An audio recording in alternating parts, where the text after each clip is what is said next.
ಒಂದು ನಗರದಲ್ಲಿ ರಾಘವೇಂದ್ರ ಹಾಗೂ ಶ್ರಾವಣಿ ಎಂಬುವ ದಂಪತಿಗಳಿದ್ದರು.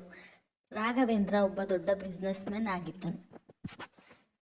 ಅವನಿಗೆ ಸುಮಾ ಎನ್ನುವ ಒಬ್ಬಳು ಮಗಳಿದ್ದಳು.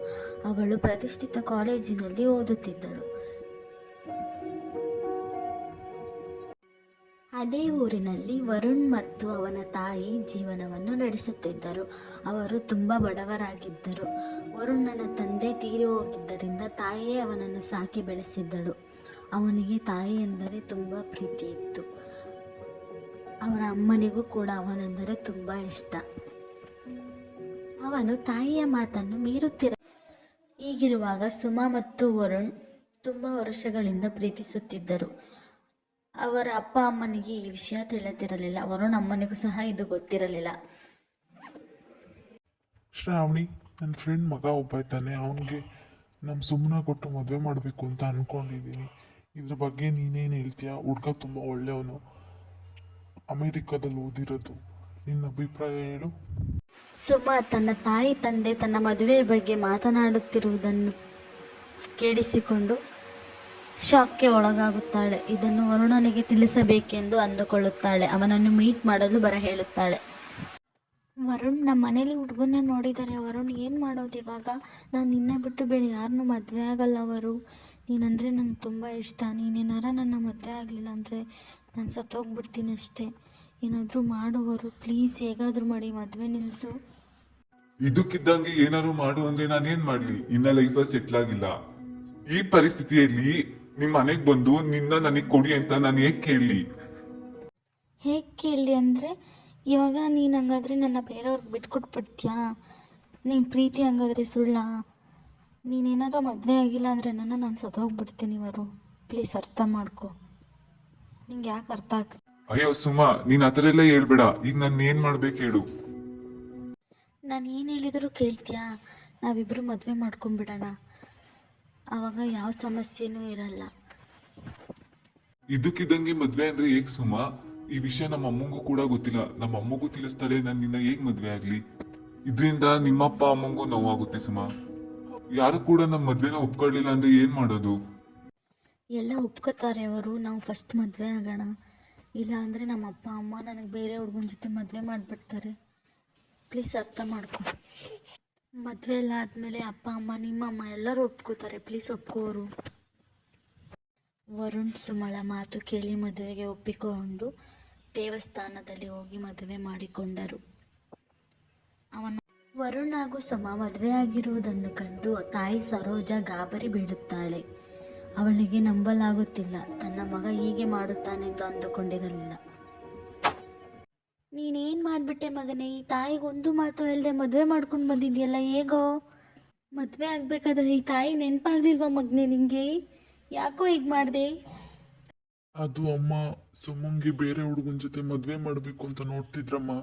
ಅದಕ್ಕೆ ನಾನು ಮದ್ವೆ ಮಾಡ್ಕೊಂಡ್ಬಿಟ್ಟೆ. ನಿನ್ ಮಗನ್ನ ಕ್ಷಮಿಸ್ಬಿಡಮ್ಮ. ಸುಮಾ ತುಂಬಾ ಶ್ರೀಮಂತರ ಮನೆ ಹುಡುಗಿ ಅಮ್ಮ. ಆದ್ರೂ ನಮ್ಮಂತ ಬಡವನ್ನ ಲವ್ ಮಾಡಿ ಮದುವೆ ಮಾಡ್ಕೊಂಡು ನಮ್ಮ ಮನೆಗೆ ಬಂದಿದ್ದಾಳೆ. ಅಯ್ಯೋ ಮಗನೇ, ಶ್ರೀಮಂತರ ಸಹವಾಸ ಯಾಕೋ ಮಾಡಿದೆ?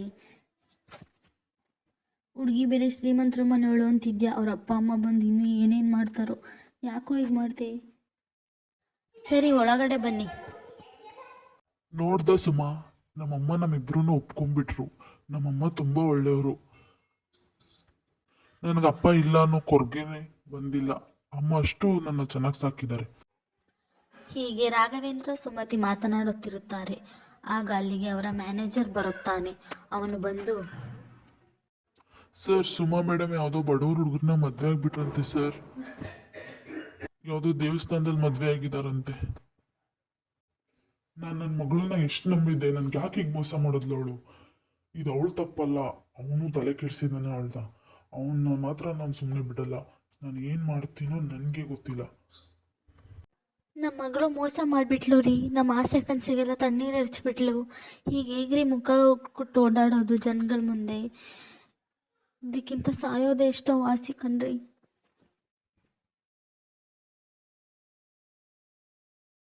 ನಾವ್ಯಾಕೆ ಸಾಯೋಣ ಶ್ರಾವಣಿ? ಅವನನ್ನ ಸಾಯಿಸಿ ನನ್ನ ಮಗಳನ್ನ ಕರ್ಕೊಂಬರೋಣಪ್ಪ.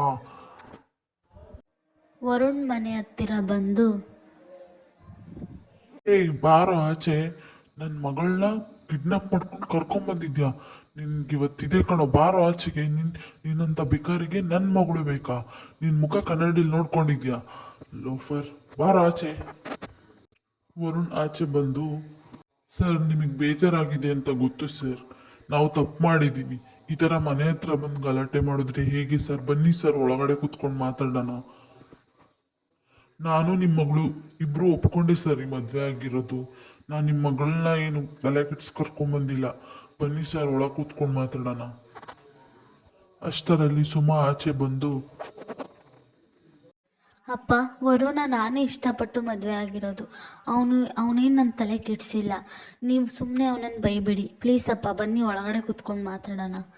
ನೀವು ಹೀಗೆ ರೋಡಲ್ಲೆಲ್ಲ ಬೈದರೆ ಜನ ಏನು ಅನ್ಕೋತಾರೆ ಅಪ್ಪ. ಬನ್ನಿ ಅಪ್ಪ ಒಳಗಡೆ.